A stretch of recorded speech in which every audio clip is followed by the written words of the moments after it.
The views expressed and the opinions given by the individual host and their guests do not necessarily reflect those of Para X, its affiliates, or its sponsors.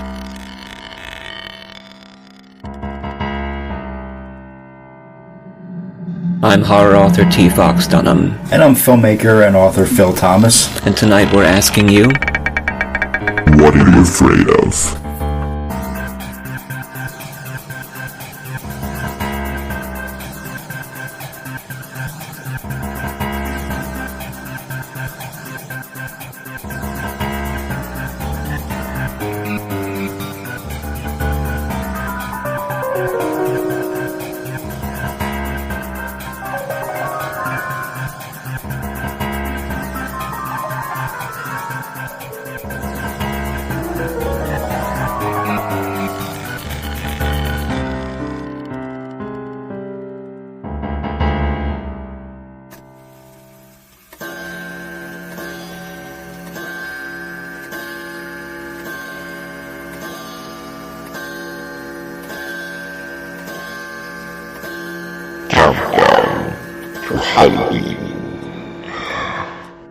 What are you afraid of? Love it. Fantoxic, please. Fantoxic. Well, Phil, it's been a great Halloween month so far. One of the best we ever had. Really so. And we've done so much so far this Halloween. Oh my God. I know, and we're closing in on Halloween soon. Our heads are spinning from everything we've been doing. I know. We had Katrina Weidman on. Yes. From Paranormal Lockdown. She was incredible. Yes, she was. She did a great job. We've been over at Penhurst Asylum. Yeah, and we're going back again. And it turns out we are probably up at the King of Prussia Mall at Uncanny Comics on October 28th from Halloween. Yes. To see the kids.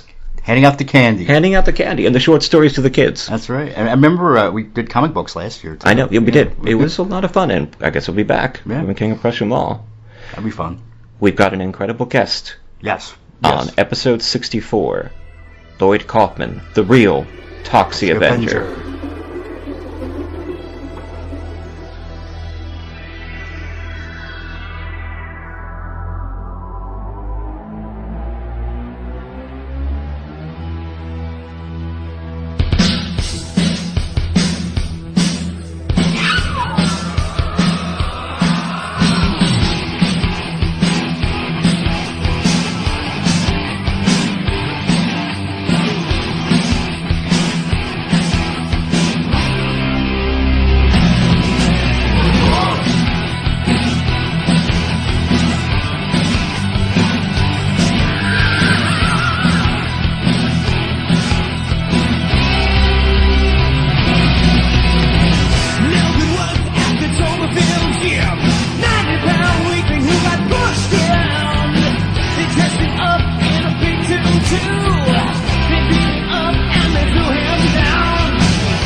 you haunted by shadow people in the middle of the night?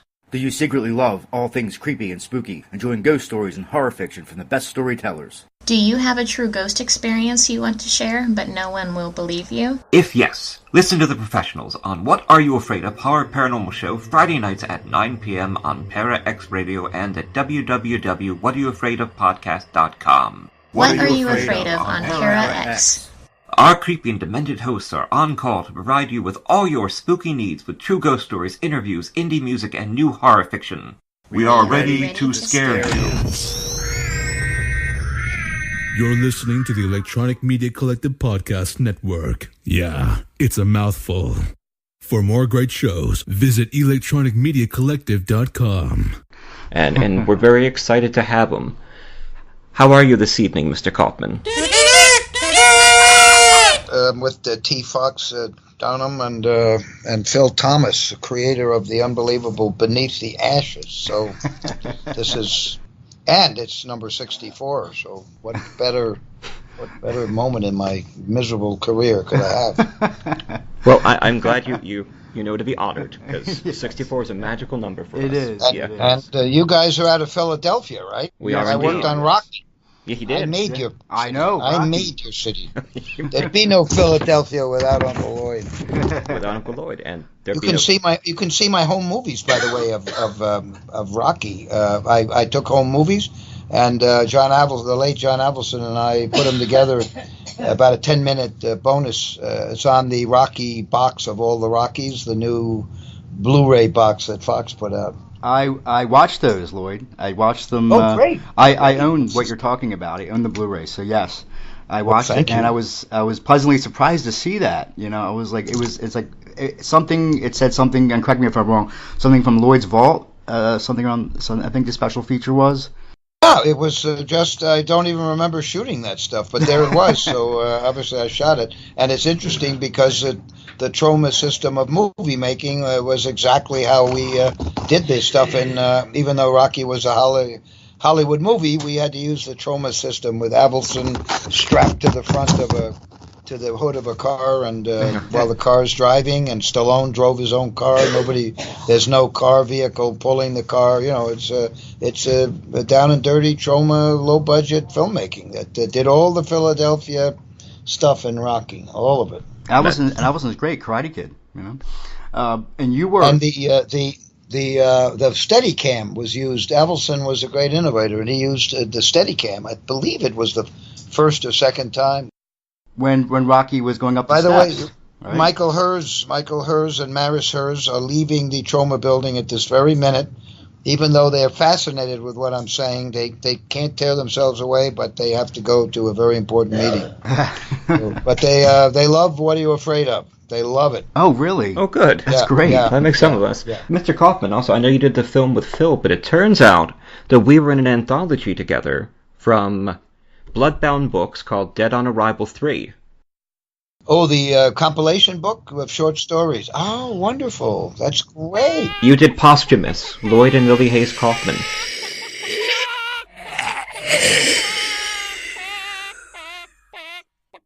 Posthumous, by Lloyd Kaufman and Lilly Hayes Kaufman, dedicated to the memory of Karen Black. A Sunday afternoon, quiet except for a faint squeaking. A fragile mouse's face twitches in the frame of a computer screen. The image zooms out and we see the skinny rodent suffers, starving on a sticky trap. Desperate to free himself, he pulls one leg at a time. Confusion, fear, and pain are etched into his beady eyes. Across the expensively decorated home office, Jeff is glued to a jumbo screen. That's Jeff, Geoff. He hates it when people spell his name with a J. The plebeian spelling his parents gave him at birth disgusts him. Jeff is a modern-day master of the universe. He's one of the smug guys out of Bonfires of the Vanities meets the creep from American Psycho.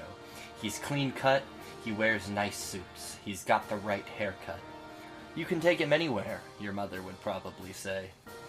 Jeff's apartment is a typical nouveau-rich bachelor pad. A full-size pool table stands where a dining room table might otherwise go. Although the apartment is 4 bedrooms, Jeff converted one to his home office. Another is a wall-to-wall, temperature-controlled wine storage room. The third he turned into his gym. And the 4th bedroom, where he sleeps, hosts a stripper pole. Sharp-angled furniture and cream suede walls scream, "I am built to be harmed by or harm little kids who come into contact with me." Jeff happens to have 2 kids, but it's not like he lets them visit his man palace. Jeff turns his second webcam towards his own face. He clicks Upload Live to YouTube on his computer, and voila! His webcast, House of Worth, is streaming. A split screen pops up on the monitor, suffering mouse on one side, Jeff's sweaty face on the other. The idea occurred to Jeff yesterday that the mouse might help him tap into a new market, so he set up his camera to film the suffering. Jeff checks his account statistics. 250,000 people have tuned in to the webcast this afternoon. He clicks to the Trending tab and scans the list of the internet's most popular webcasts. How to straighten a pig's tail. Weird things couples do with their dogs. Extra body parts you won't believe. But nope, Jeff's webcast, House of Worth, is not trending. What the fuck? Jeff slams his fist on the table. He is determined to get to 1 million subscribers. He's tried all the dirty tricks, paying a sleazy online service for the first 150k subscribers, and then forking over another $200,000 to advertise his channel. The next 100,000 sheep subscribed on their own for 6 to 11 hours a night of live Jeff. Now he's got 250,000 subscribers, but no, he isn't fucking trending yet. Even after torturing a mouse. With House of Worth running as smoothly as it can without trending, Jeff settles back in his Herman Miller desk chair and bites into his lunch of spare ribs. The mouse activity is heating up. In a last-ditch measure to free himself, the mouse chews through his own leg to escape. He is bleeding and defecating. Fluids are coming out of all orifices. Mouse juice is about to spill off the trap and onto Jeff's pristine white marble floor. Jeff heads over and stands above the mouse's sticky torture pad. "You goddamn incompetent mousetrap! Can't you do your job without making a mess on my floor?" The mouse breathes faster. His little heart races. He rips one leg free. Jeff jolts back, startled. Angered, he steps on the trap to crush the mouse. The trap sticks to the sole of his Gucci loafer. Jeff slaps his foot on the floor to free himself. He uses his other foot to step on the edge of the trap and frees his right foot, only to find his left foot is stuck. "Oh, good one. Stick to my foot, you bastard." Jeff kicks his foot angrily to free himself. "Goddamn sticky trap! Get off my foot!" The sticky pad has trapped him like flypaper. Jeff is no different than the mouse. "How dare you!" Jeff yells at the sticky trap. "Get off my foot! What, are you stupid or something? Do I look like a mouse to you? You dumb piece of sticky shit!" Jeff hops around on the other foot and tries to pull off the trap. He doesn't want to touch it with his hand, so he tries to remove the sticky trap with his other shoe again. He passes the trap from one shoe to the other and back again, hopping side to side. With the right dramatic lighting and minimal music, if you were just channel surfing the internet and landed on Jeff's webcast, you might think he was performing an interpretive dance. Is this the Martha Graham channel? A YouTube channel surfer asked yourself, clicking on the webcast. A traditional river dance performance? Jeff's subscriber base ticks up to 275,000 viewers. The choreography comes to the grand finale as Jeff bends over into a porte-bras. He sweeps his hand down to his foot, and with one final swing of the arm, he frees the sticky trap and mouse carcass from his shoe and tosses it into the garbage. Jeff looks at the stove clock. It's flashing 12. Not again. The clock is always resetting on him. Jeff checks his Rolex. Great! Thanks a lot. I'm 20 minutes late. He has to prepare for his next show this evening. Washed, shaved, and perfumed, Jeff directs a beautiful redhead. He doesn't remember the woman's name, but he made sure to spell his when they met. He's sitting on the love seat while the redhead is now dancing with her back to him, leaning forward on a stripper pole. The pole fits perfectly in Jeff's bachelor pad. "You like that?" the woman says. "Mm-hmm," Jeff says, though he's more interested in adjusting the camera angle. He has to make sure he gets shots that are perfect for his channel, but he can't get it tilted just right. "Fucking camera," he mumbles, just as worthless as the stove clock. "Relax, baby," she coos. Jeff figures she's probably too stoned to know or care about his filming, or that Jeff cares more about getting a good angle on himself than her anyways. He has to look good for his viewers. When they're done, the woman asks for water. "You've got legs, don't you?" Jeff sneers from his office, where he's already back at the computer again. She leaves the love seat, makes her way to the kitchen. "The fridge light's burned out," she says when she returns. She takes a sip of water. "Just thought I should tell you." Jeff ignores her. He's done with her. And besides, it's not important. He can buy new fridges, and clocks for that matter. What he needs is more subscribers. He's addicted to collecting followers, obsessed with making people appreciate his worth. Now if only she would leave him alone to work. I guess I'm gonna leave," the redhead says. Jeff is relieved that she's gotten the hint. He adjusts the camera until he's pleased that in the background you can see pictures of him on a yacht. More bonuses from his marriage. "You don't have to be so angry all the time. It's not like it's gonna help anything," she adds. "Get the fuck out!" Jeff snaps. Ding! 290,000 subscribers. Jeff smiles. His cruelty to her is better ratings than her striptease. The next day. Park Avenue, the epicenter of the Upper East Side elite. A jam-packed Christmas caroling session is in full swing. Mink and Manolo Blahniks crush against one another for a glimpse of the excessively cheerful children's choir singing on the steps of an excessively charming church. Even the toy pedigree dogs are wrapped in pashminas. But fashion isn't the point. These rosy-cheeked carolers are here to celebrate Christmas, the holiday of family, giving, and love. The annual event is always 3 weeks before Jesus' birthday. And for that one sacred hour, dads put away iPhones, stay-at-home moms tune out of Facebook, kids turn off their Xboxes, all for an hour of quality time together. Jeff is here with his family, but only at his wife Isabella's insistence. It's part of the deal they have. Isabella refills his bank account each month. Jeff makes appearances at family events and charity benefits a couple times a year. He charges extra for photo opportunities.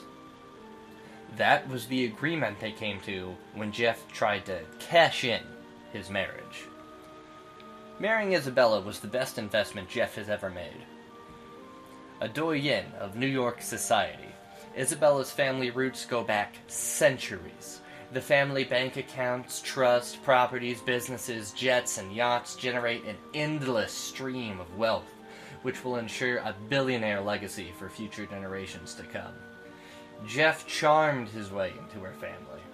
He proposed to Isabella with an heirloom diamond Isabella's grandmother provided, at no cost to Jeff, of course.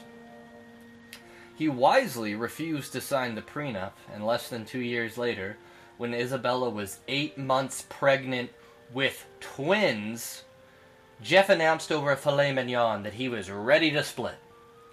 Isabella refused to divorce him. Whether she loved him or not was irrelevant. It was just about the money. The two were able to agree on a comfortable monthly stipend Isabella would continue to put into his account after Jeff moved out. For the benefit of the kids, and to maintain her own pride, Isabella insisted Jeff agree to show up at a couple family events. So here Jeff is, making his appearance. He does not hoist his daughter onto his shoulders. Even if he were to put his arm around Isabella, she would surely shrug it off and step away from him. Unlike the joyful carolers singing around him, Jeff, instead, is deep in conversation, talking business with Monty, another Park Avenue dad. The choir leads the carolers into an elaborate round of everyone's favorite holiday classic, Jingle Bells. Over the singing, Jeff is trying to tell Monty about a new deal. It won't be public info for another week or so. The damn singing is so loud that Monty can't quite hear him. Jeff repeats himself.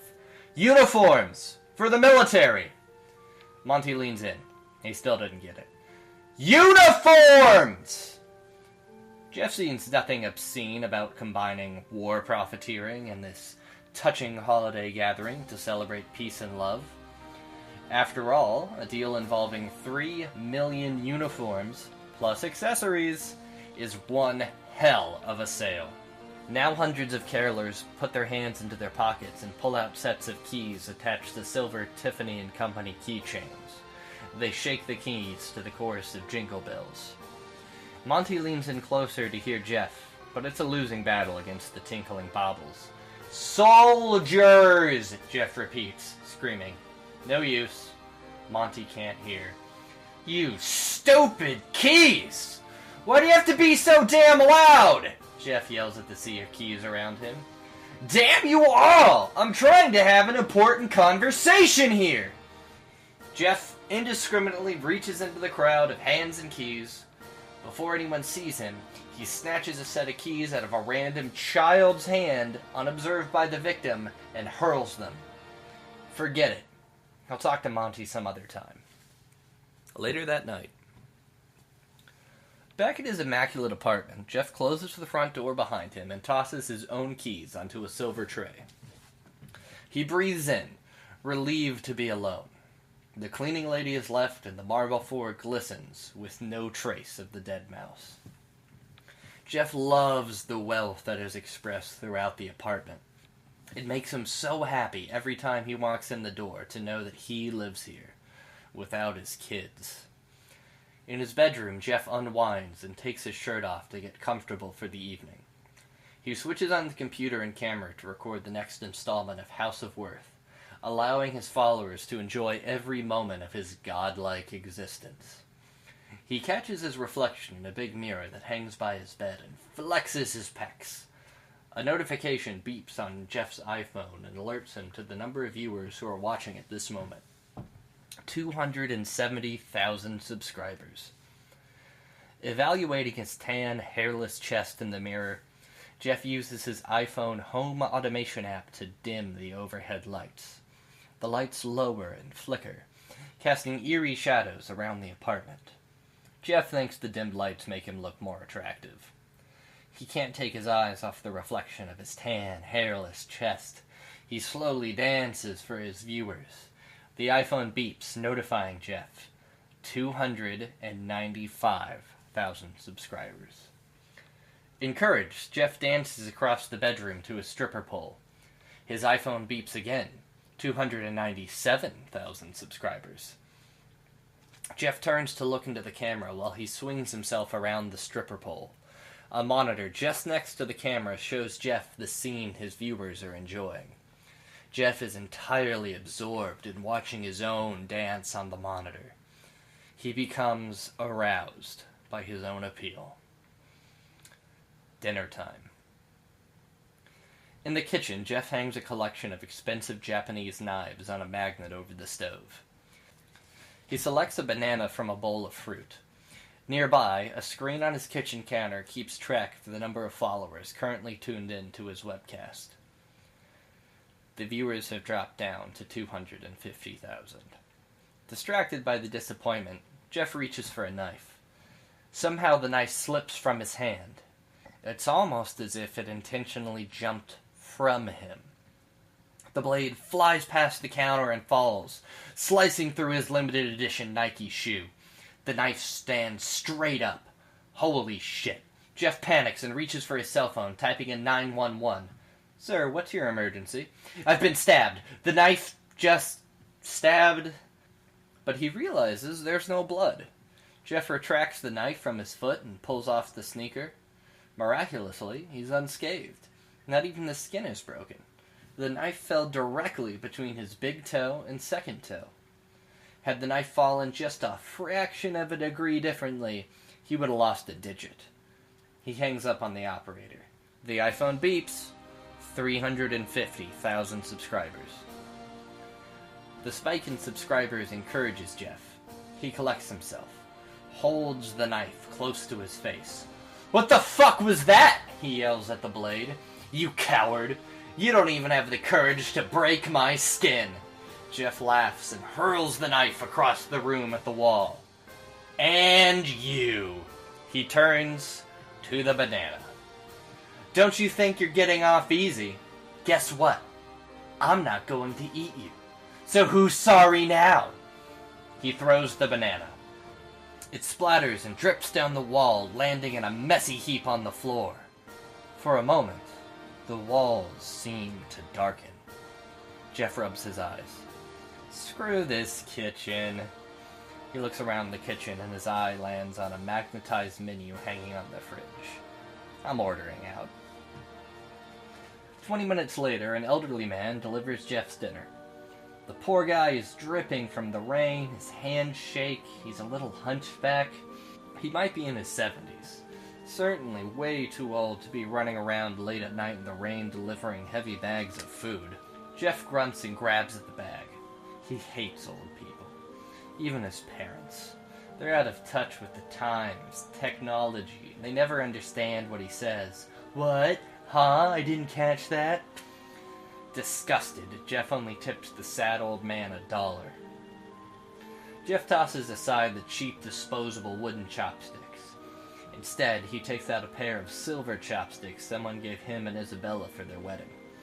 He holds them up to the webcam. Behind him, the noodles dangling from his mouth cast monstrous shadows against the back wall of his office. If you squint, the shadows almost look like mutated octopus tentacles swarming around Jeff's head, ready to attack at any moment. The iPhone beeps, alerting Jeff that his subscribers have fallen to 300,000. The internet has spoken, and watching Jeff eat dinner is boring. Jeff scowls. The noodles slip between Jeff's smoothly polished chopsticks. "Are you fucking kidding me?" Jeff stabs at the noodles with his chopsticks. "All for show? I hope you are embarrassed. You are a failure as chopsticks." The chopsticks roll off the table and onto the floor, as if their feelings have been hurt. "Boo-hoo. I'm sorry. Did I upset you, chopsticks?" The day it all changed. The next morning, Jeff wakes up and takes his time getting out of bed. Still lying down, he checks his YouTube stream status from his iPhone. He's smugly pleased to see he's gained 2,700 subscribers. Jeff turns his head to a webcam positioned above his bed and addresses his followers. "Good morning, you lucky people." Jeff downs a couple extra 5-hour energy bottles to rev himself up for the big day. He tries on one newly pressed Anderson & Shepherd custom-tailored shirt after another. He can't find one that's exactly right. He drops each discarded shirt on the floor in a heap for his maid to throw out later. In between shirts, Jeff admires his naked chest in the mirror. He looks into the camera. "I'm building up my body, ladies. Come back next week when it's bigger and better. When I break 1,000,000 subscribers, I'll show you my perfect ass." It takes a couple wardrobe changes before Jeff is satisfied. He double-checks his handsome reflection in the mirror, catcalls himself, and walks to the front door. Jeff reaches for his keys, but they aren't in the sterling silver engraved dish by the door where he left them. What the fuck? Jeff turns the lid of a decorative jar over, looking for the keys. "I don't have time for this!" He looks inside a drawer. Nothing. Jeff pats down his pockets. Nothing. Frustration mounts. Then Jeff spots the keys peeking out from beneath a Chinese menu, just inches from the silver dish. "You low-class, rough-cut pieces of base metal!" He wants to scream more, but he is a little concerned that the keys were out of place. He wonders if someone's fucking with him. Did Isabella have a way to get into his apartment? Would she pay someone to come in and mess with his stuff while he slept? It would explain a lot, but he doesn't have time to worry about it now. Jeff swipes the keys. For a second, he thinks he hears the faint sound of laughter. He pauses to listen and looks around him, skeptical. The indistinct laughter stops. Must be the keys jingling. He storms out. Jeff's big day in the office.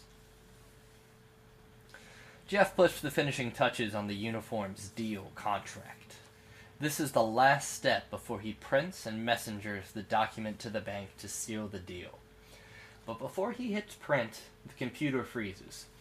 All his cursing, banging on the keyboard, rolling around the mouse, pounding the restart button are for naught. The pinwheel of doom spins in front of him at the center of the screen. Eventually, the document goes through to the printer. Finally! Jeff storms from his desk and heads for the door. Bang! Jeff is on the floor. Stunned, it takes Jeff a minute to figure out what happened. He tripped on something, but what? He looks down, and the horse-bit buckle of his Gucci shoes has gotten tangled up in the wire spaghetti mess under his desk. In the workroom, Jeff kicks the printer when he finds his pages have not finished printing. Why are you so goddamn slow? I could hand-write each memo faster than you piece of shit machine. The printer chugs along, one line of text at a time, slowly inching out a single page at a time. Jeff does not have the patience.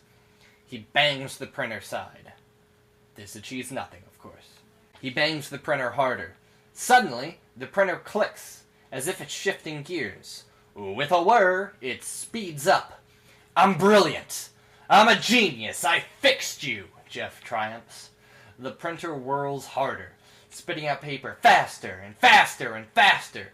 It's literally spitting out paper, and it's flying out of the copy machine with such speed and force that it's slicing Jeff. He can hardly swat it away. Jeff screams! No one pays attention. A new associate hears the screams from his cubicle. He figures it's just Jeff, pissed again, and being destructive in the copy room. The associate puts his earbuds in to block out the noise and returns to a not safe for work, but hilarious video his buddy just sent him. Jeff struggles to stop the sharp papers flying at his face and body. He's covered in paper cuts. He bats his arms furiously and tumbles out the door into the hallway. Freaked out and shaken up, Jeff leaves the office and heads for home. He catches a glimpse of himself in the reflection of the revolving glass door as he leaves his office building. His face is cut and a bruise is starting to swell over his left eye when he fell down in his office.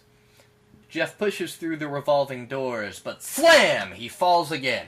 His suit jacket has gotten caught in the door, and as it rotates, it's pulling Jeff with it. He yells for the person exiting the building to stop pushing, but the lady is deep in Instagram, checking how many likes she's received. Head down, focused on her iPhone, the lady doesn't see Jeff stuck. He tries to bang on the glass, but his suit, sucked into the revolving door, has become a straitjacket, and now it's sucking his entire body closer and closer to the blade-like revolving doors. Jeff is inches from being squashed in the door. He drops to the floor and tears his suit in two, freeing himself. Just barely. Jesus, he could have died. He lies on the ground. Inches away, the revolving door whooshes by and spits out the woman. She looks at Jeff, disgusted. "Get a job, you drunk," she mutters at Jeff as she steps over his body. The homeless in this city have no shame. Later, at home. In the hallway outside his apartment, Jeff puts on a brave face for his webcam. Everything is going to be okay. He's home now. His castle. He puts his stuff down and walks into the kitchen. Jeff takes another step, and his foot lands on the discarded banana peel. Whoosh! His feet swing up, his head slams down.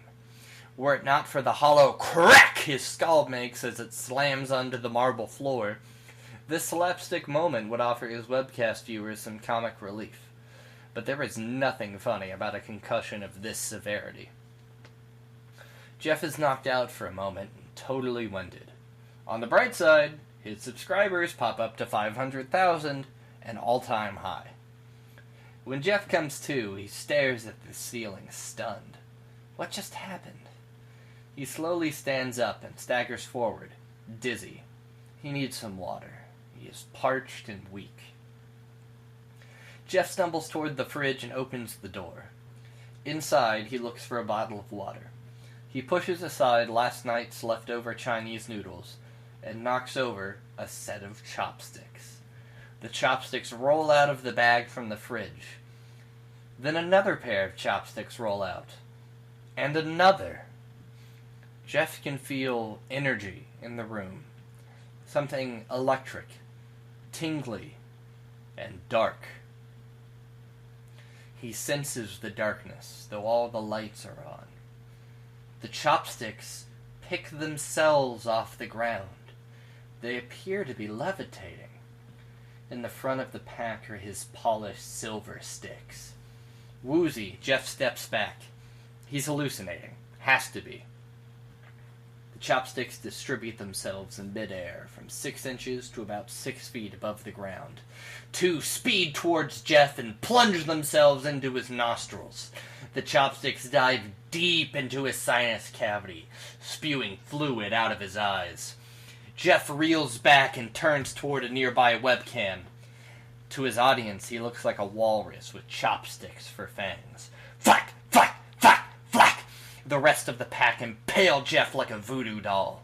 Totally caught off guard, and still unsure if this is the concussion speaking or if it's real, Jeff struggles to remove the chopsticks. They are deep. He pulls 1 or 2 out. Blood drips down where his skin has been pierced. The iPhone beeps. 550,000 subscribers. The walls of his apartment seem to be alive. They breathe in and out, seething with a vengeance, with worth. Jeff stumbles. He's got to get out of the kitchen. As he reaches the door, his eyes land on the magnetic knife holder above the stove. The magnet is empty. But instead of worrying about that, his attention hones in on a noise humming in the air. Vibrations from somewhere in the house? The noise intensifies, louder. He holds his hands to his head to make it stop, but it strengthens and becomes a loud jingling. Louder, louder, louder, louder, swoosh! Jeff is blindsided by a set of objects flying towards his head. Jeff's keys have freed themselves from the ring in order to launch the offensive. 1 sharp metal key burrows deep into each of Jeff's ear canals and twists through the wax as if opening a lock. The pain alone is acute, but what makes it truly unbearable is the grinding noise, so loud and so close to Jeff's inner ear. Jeff gags as the keys swivel into the eustachian tubes that connect his ear with the back of his nose and throat and unlock a stream of mucus.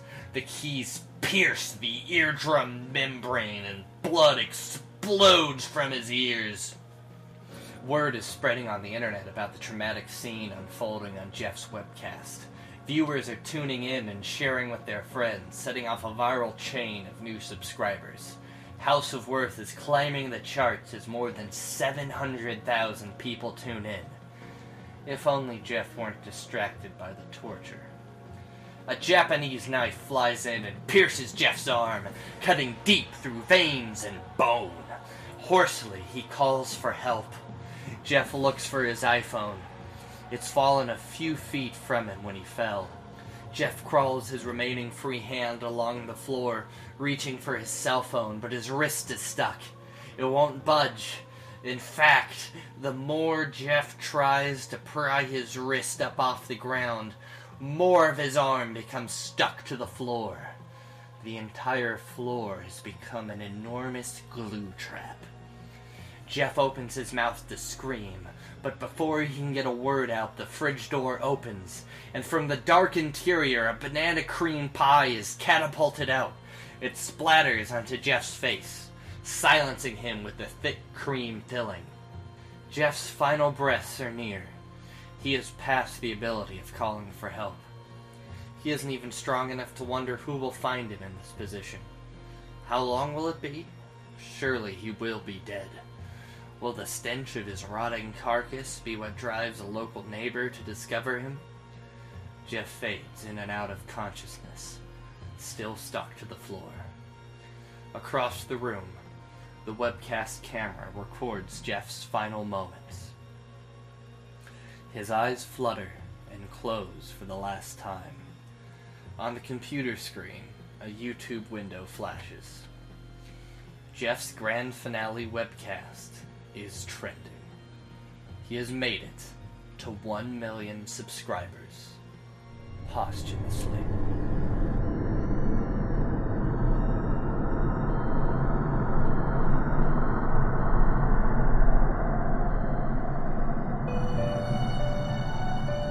Caliburn Press, LLC is a Madison, Wisconsin-based publishing company owned and operated by Alan Ledden.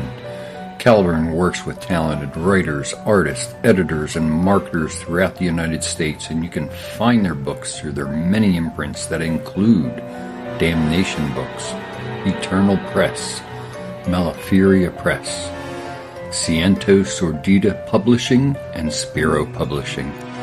Please visit their website at sites.google.com/site/Caliburn Press LLC/home or Google Caliburn Press to check out their growing list of titles on Amazon.com, BarnesandNoble.com, and any other place fine books are sold.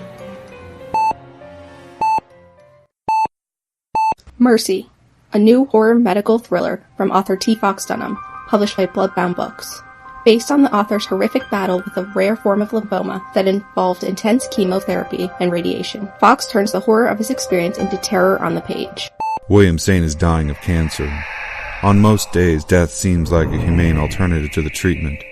Stricken with fever, William is rushed to Mercy, notorious as a place to send the sickest of the poor and uninsured to be forgotten, and finds the hospital in even worse condition than his previous visit. Willie's memories faded. He grabbed his sack head of the scarecrow, picking at the exposed chicken wire to hold them in. However, the memories fell out of the holes in his face. They wormed and crawled from the leather flesh and the old clothing of the scarecrow, then squirmed and wiggled down his body. The grounds are unkempt, the foundation is cracking, and like the wild mushrooms sprouting from the fissures of decay around it, something is growing inside the hospital. Something dark. Fangoria gives Mercy 3.5 out of 4 skulls. Dunham has channeled his many brushes with the other side into the exquisitely rendered, lyrical, supernatural hospital thriller Mercy. It's feeding on the sickness and sustaining itself on the staff, changing them, and now it wants Willie. Come now, Mr. Saint. Just a little more of that sweet milk. So salty and so good. You won't miss it. And we ever do so like our delicacies here at Mercy Hospital. Part medical horror, part supernatural suspense, Mercy is a hard-hitting fever dream of a novel. I enjoyed the hell out of it. Tim Wagner, author of The Way of All Flesh and Eat the Night. Available from Amazon, Barnes & Noble, and bookstores everywhere in both print and digital versions. Life is an addiction. Let go. Let it all burn. Yeah, that's a tribute to Shrekley. Shrekley, the wonderful guy, he's in jail now, I think. He was a drug, what do you call it, a Wall Street hedge fund guy, and he had a lot of fun with raising the prices of drugs, so we got fascinated with him. And that story was all about him. And the subject matter was suggested to me by none other than Academy Award winner Karen Black, who was a good buddy and told me I should make a movie where inanimate objects gang up on somebody. And you know how you can't find your car keys? At least in my case, if I can't find my my car keys, I start cursing at them, and yelling at them and blaming it. It's personal vendetta. The car keys are out to get me. They're hiding, right? So right. It was her idea. That's the short story. Oh, fantastic. Well, we can move towards our interview now. No, Fantoxic, please. Oh, I'm so sorry. Oh, and I also wanted to mention you did a blurb for J. Lee Dodgson's book. He wrote a book on terror clowns, and he was just on the show in September. Oh, that was the Evil Clown Survival Guide. That was it, the Evil Clown Survival Guide. Yeah, Grimlock, if I remember correctly. That's the one. Yeah, that was a great book. Great book. He did a couple of shows with us in September. Yes, he did. Yeah. Where we got killed and eaten by killer clowns, terror clowns. But we're back now, so. Yeah. And well, the clown apocalypse is certainly back in that and Harvey Weinstein are the two big themes these days, right? It and the clowns and Harvey Weinstein. And we certainly have no shame. We just jump right on and steal what we can. Well, that's the tradition of Hollywood. Okay, then we're moving in the right direction, Phil. Yes, we are. Yes. So you and Michael Hertz founded Troma Entertainment in 1974. How did it all start? Well, Charles Kaufman, my brother, who made Mother's Day, Eli Roth's favorite horror film of all time, Charles Kaufman went to summer camp with Michael Herz, and Michael met his beautiful wife at summer camp, Camp Tarigo. And when I was at Yale, Michael Herz wanted to watch television. And I had a black and white TV, one of those TVs you have to slam on the top to make it stop skipping and all that stuff. And Michael wanted to watch TV, and he had to, otherwise he never would have wanted to talk to me. So that's how we met, thanks to my black and white TV and my brother. We decided to make movies, but he went to law school. So I started making movies with my childhood friend Oliver Stone, who I basically brought into movies. He was writing a shitty novel at Yale, and I was making movies, and next thing I know, he's helping me, and the next thing I know, he's a genius in the filming side, not on the book side. So slowly but surely, Troma arose. Michael Herz finished law school. We decided to start our own damn movie studio and make movies on a controlled budget with something commercial in them, but movies that were one of a kind, that come from the heart, the brain, the soul of the filmmaker, and we became successsul. That's right. Make your own damn movie, right? Yeah, 7 books. 7 books are out there. And there's one coming too about that I didn't write. That's got nothing to do with me, but it's a companion to. I think it's being called the low budget, the Lloyd Kaufman Companion. And a very serious critic in California is deconstructing my career, sort of. And the editor is just finishing up on it. I haven't read it, but I'm assuming it's somewhat favorable. I hope. And you brought when we met initially, you brought a bunch of movies, and I think that was one of the things you brought, the DVDs, Past Nukem High, things like that. And I wanted to thank you for that again. I appreciate it. Of course, my pleasure. The Museum of Modern Art just premiered the first return to Nukem High, and the Museum of the Moving Image premiered Volume 2, Return to Nukem High. And the Museum of Modern Art also had a wonderful Shakespeare series. They only had 3 Romeo and Juliet movies, but one of them was Tromeo and Juliet, written by James Gunn, who, as you know, wrote and directed Guardians of the Galaxy. Right. You know what? I saw you in Guardians of the Galaxy. You were on the rafters.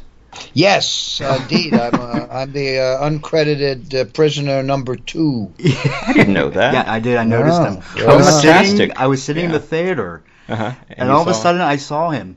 I was like, that is Lloyd Kaufman. That's hilarious. Well, I'm happy you've noticed. Thank you. So, Lloyd, the Toxic Avenger was the movie that built the house of Troma. Are there plans for a 5th entry or a possible reboot? Both. We've written the 5th one. Okay. Toxic Avenger Part 5, Grime and Punishment, but we haven't been. We don't have any money. We don't have enough money for that. It's $800,000. Right. So we're doing the Tempest. We're doing the Tempest next, which is $400,000, and we can probably raise that.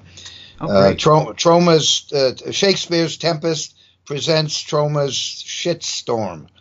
So that's what's coming up next. There's also a remake of the Toxic Avenger being created by the guy who directed Shrek and Sausage Party, Conrad Vernon. And so maybe, and also Akiva Goldsman is the lead producer on that. He's the guy who brought you Batman again, or Batman. He's brought you the Batman movie when Robin's nipples are very erect. He's a major Hollywood producer. He won an Oscar for A Beautiful Mind, and a great guy. They're doing a fabulous. It's going to be great. The reboot or the reimagining or the remake or whatever the hell it is. It's going to be. Conrad Vernon's a genius. It's going to be beautiful. I love The Tempest. Yes. Oh, brave new world with such toxies in it. Oh, yeah. That'd be great. So, Bruce Campbell once said that most modern movies are B pictures, but with bigger budgets. Do you agree that the influx of comic book adaptations and science fiction fantasy in mainstream cinema is making the modern movie experience more like B-movie theater? If so, does this make it easier or more difficult for independent, low-budget producers who may rely on such a niche to be successful? I think what is destroying any independent thought in this country is two things. They are two things. One is the industry has become very consolidated. So if you're an independent filmmaker, you cannot make a living. It is impossible unless you are in partnership with one of the vassals of the giant devil-worshipping international media conglomerates. Vassals like Fox Searchlight or Disney Miramax or Sony Classics. You can't do it any other way. If Troma is the last dodo bird on the beach. We're the last one that the white men haven't destroyed with their clubs. We're the last surviving independent movie studio. And so that's the reason that you're not seeing independent movies. The other reason is that we live in an age of social justice warriors. So you have freedom of speech as long as you don't say anything. So as a result, you'll never see a movie like Squeeze Play again. You'll never see Blazing Saddles again. You'll never see The Toxic Avenger again. You will never see any innovative movie again as long as the consolidation of the industry is such as it is, and as long as this mob justice on the internet continues, and constant this inability for either the right or the left to speak, to have discourse, to talk to each other. Scott Nearing, who you all should read. He wrote a movie called He wrote a book called Brave New World, but it's not the Orwell book. He wrote it in 1955 about China, the Brave New World. Can you imagine writing a book? Can you imagine what the shamers would do to him today if he wrote Brave New World about North Korea? Oh yeah, that would not be a good scene.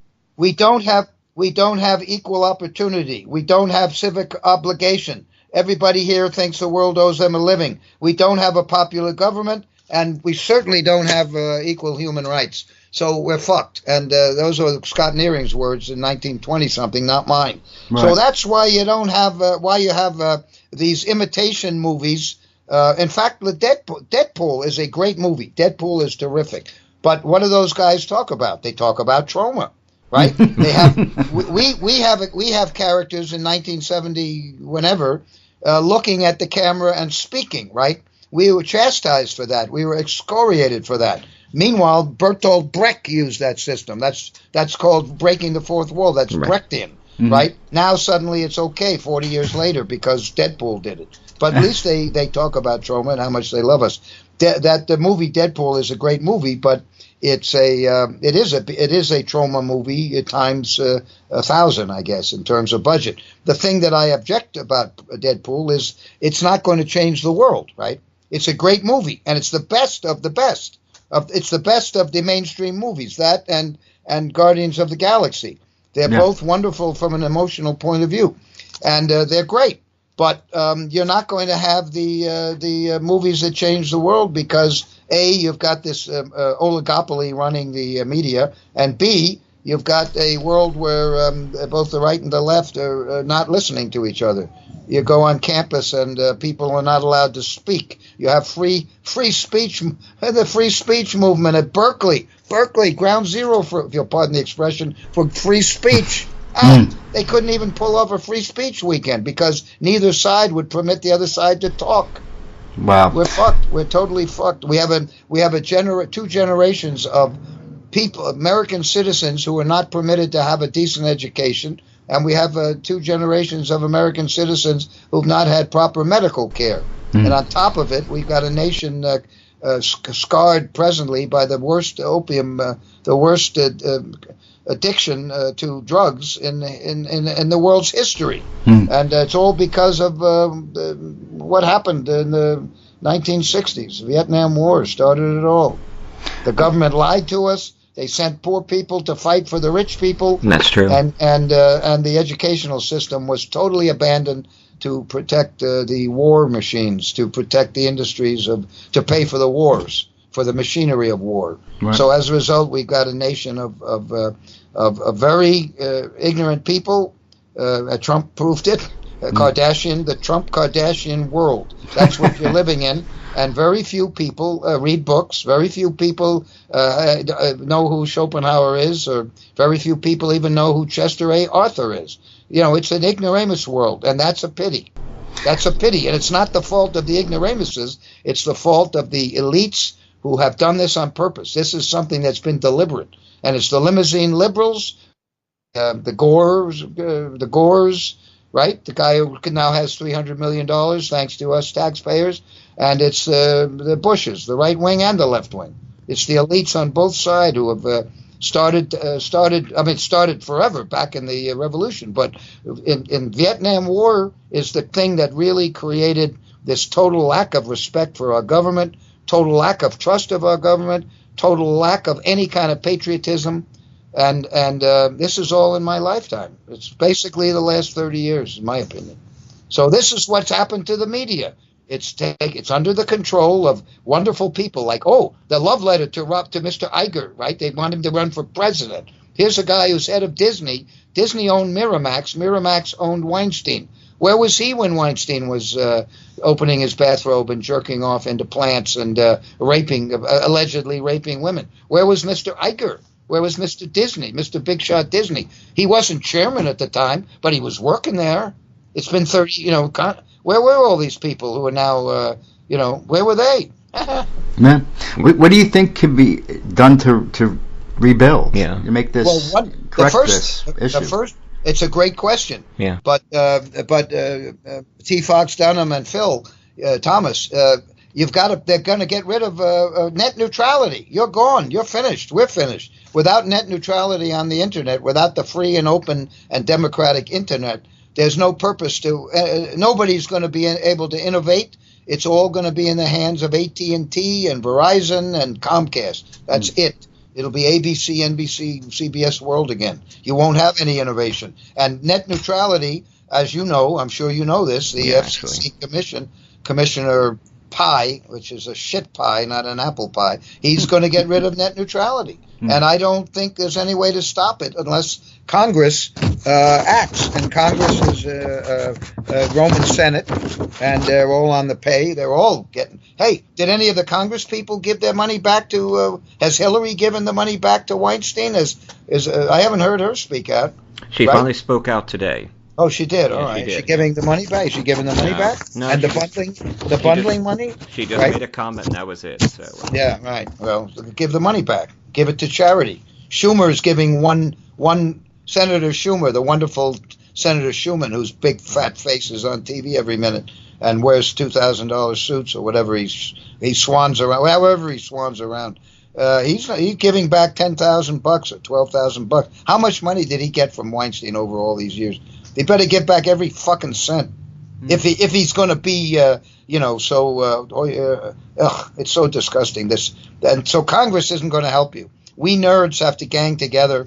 We have to tell our elected representatives, if net neutrality goes away, we're not voting for you. And Barbara, what's her name out in California? Feinstein, is that her name? Feinstein, the senator from California. She's fucking 85 years old, and she's going to run again. This is like Rod Stewart, the piece of beef jerky running around on stage when you probably know 20 young, talented performers who should have that stage. She shouldn't be in the Senate. She should be gone, right? It's not a emperorship. right? They think their shit don't smell. That's the problem. We don't have a democratic government. It's true. And the proof is what you got. You're going to have a World War III now. Now you're going to have World War III. Holy shit. Yeah, indie publishing is getting killed. I mean, it's absolutely dying off right now. There are so many publishers that we've worked with over the last few years that are gone. And the few that I know are barely holding on, making a profit. And when they go, our freedom to communicate at this basic level goes. And I'll tell you, if what you say comes to pass, we will go pirate. Well, it's very hard to go pirate without net neutrality, right? How are you going to do it? Where are you going to go? You got to the internet's the last democratic medium, right? We get 500,000 people on our sites because people want to be there. We and Disney are on the same level with the internet. We're all equal. It's the last democratic medium. The rich guys, the Disneys and the AT&Ts and the Time Warners, they want to create a super highway that they can pay for. They'll be able to pay the dues so that their content can be nicely streamed and the public will get it fast and easy. Everything else will be on a bumpy road, and the public is going to be like access TV, public access TV. Nobody will want to go there because it'll be fuzzy and slow, and buffering will take forever. And you know that fucking Comcast and fucking AT&T, who now own Time Warner, and Verizon are going to be throttling you and throttling Troma. So it's a very bad situation, and we nerds have got to flood the halls of Congress with, we got rid of SOPA, the so-called Stop Online Piracy Act, which had nothing to do with stopping online piracy. It had everything to do with stopping net neutrality. But the nerds saw through that, and my daughter actually worked for Senator Al Franken at the time. She said their office was the most inundated their office became for any political issue. And hopefully the same thing will happen with net neutrality, and hopefully these phony liberal Democrats will do what Obama said to do, which is to keep. Obama was very good on, even though Obama was to the right of Richard Nixon. Obama was very good on net neutrality. He was very good on net neutrality. And even like the modern horror films today, they're very different than they were years ago. They seem to rely on jump scares rather than buildup of suspense. As a person like you who has made a notable career out of shocking people, do you think that this is a good way for horror to evolve? Horror is horror, and the point is that the film festivals are encouraging horror films with no political background, no sociological statement, right? A movie like Zombievers, perfectly entertaining, right? But it's not trying to change the world, right? You look at Return to Nuke 'Em High.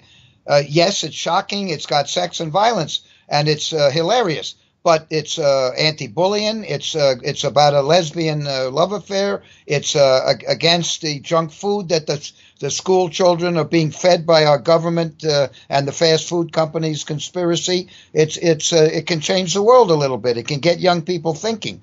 These movies that the Toronto Film Festival plays in their so-called midnight, whatever it's called, Midnight Madness. Ooh, Midnight Madness, right? There's nothing there that changes the world. There's nothing. It's just, very nice baby food. No problem. Because they're all scared shit. They're all frightened of anything that, right? Hey, imagine if Mel Brooks made Blazing Saddles today.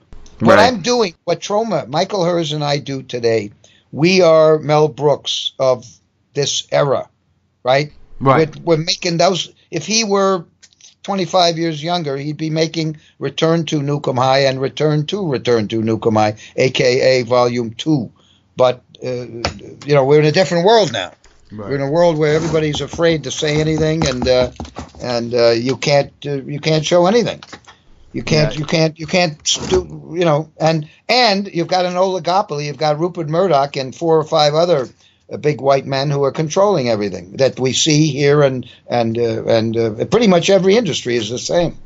You'll have a tough time putting an independent tube of toothpaste at your local Whelan's, whatever it's called, whatever that those drugstores that are everywhere around the country. Try putting in try getting your independent toothpaste to market. The only thing are the innovators. Where would Netflix be without net neutrality? We wouldn't have Netflix. We wouldn't have Kickstarter. How many great inventions have come out of Kickstarter? How many great movies have been financed by Kickstarter? How many great the vape, the grasshopper vape. You can smoke a pot. You don't lose the vape in your pocket. It works like a pen. It's got it's like a pen. You put it in your pocket, you can find it. It doesn't disappear. I mean, there's so many great things that the net neutrality have brought forth. That's all going away if if net neutrality goes away. Well, everything will be funneled through the 5 or 6 giant media organizations, and we see it. We see it with the movie theaters. Why can't my movie, which played in the Museum of Modern Art and the Museum of Moving Image and is in tons of festivals and has a huge, I have a 50-year hit career.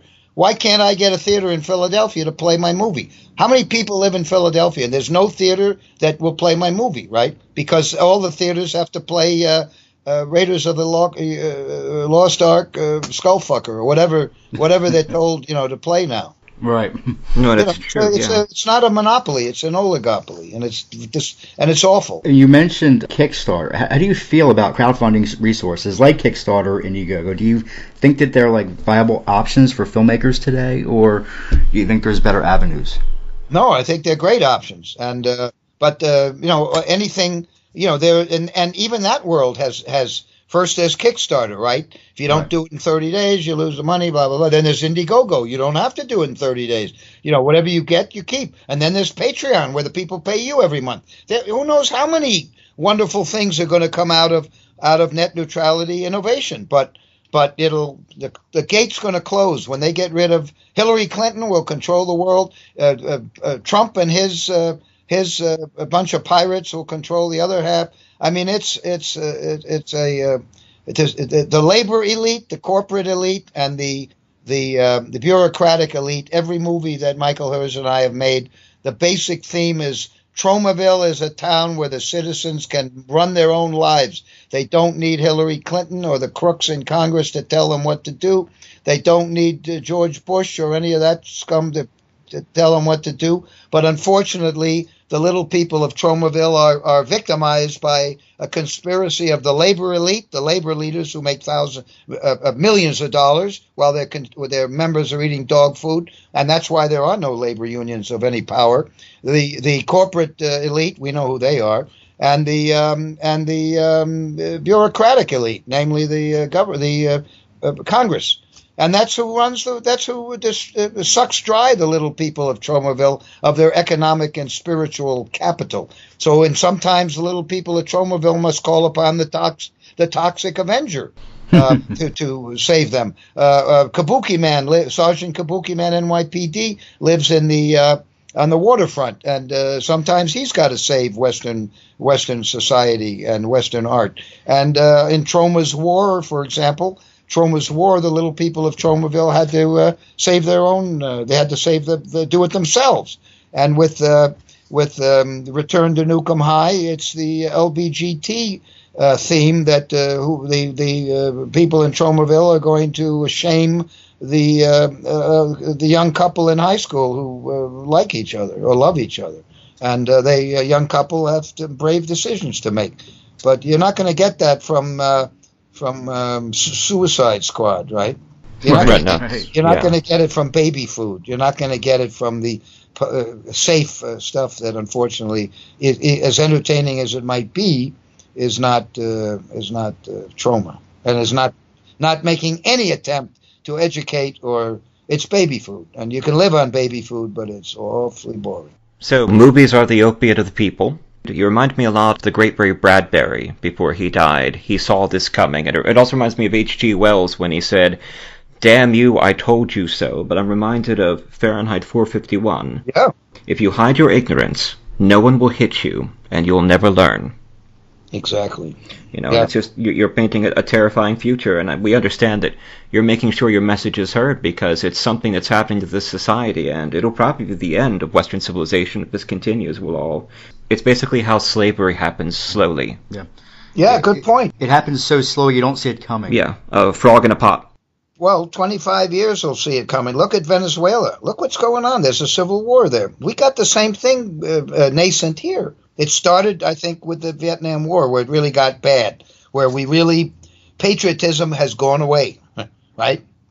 Let's see him put a new draft in. Let's see what happens when Trump tries to draft people to fight against Rocket Man, right, with nuclear bombs, right? You think anyone's going to sign up? No. Everyone's going to become transgender, because at least with being transgender, you're not allowed to fight. That'd be the only way to get out of it, probably. But Phil and I are now officially transgendered. Well, no. The idea of patriotism is totally gone. Right? I thought being a Quaker would keep me out of war, but now we got to go a little further there. So bringing you back to your early career, Phil here is a film enthusiast. He's a director. He's done some great stuff, and that's his area. That's his work. We were wondering, if you were starting out now as a filmmaker, what would you be trying to do? I don't think I'd do anything other than what I'm doing. I don't think I would waste any time trying to. I think I wasted a lot of time, as did Mr. Michael Hers, trying to work within the mainstream. And they never bought our act. And my brother, Charles Kaufman, who made the best horror film of all time, Mother's Day, which is Eli Roth's favorite horror film of all time. My brother lived in California, in Los Angeles for 10 years.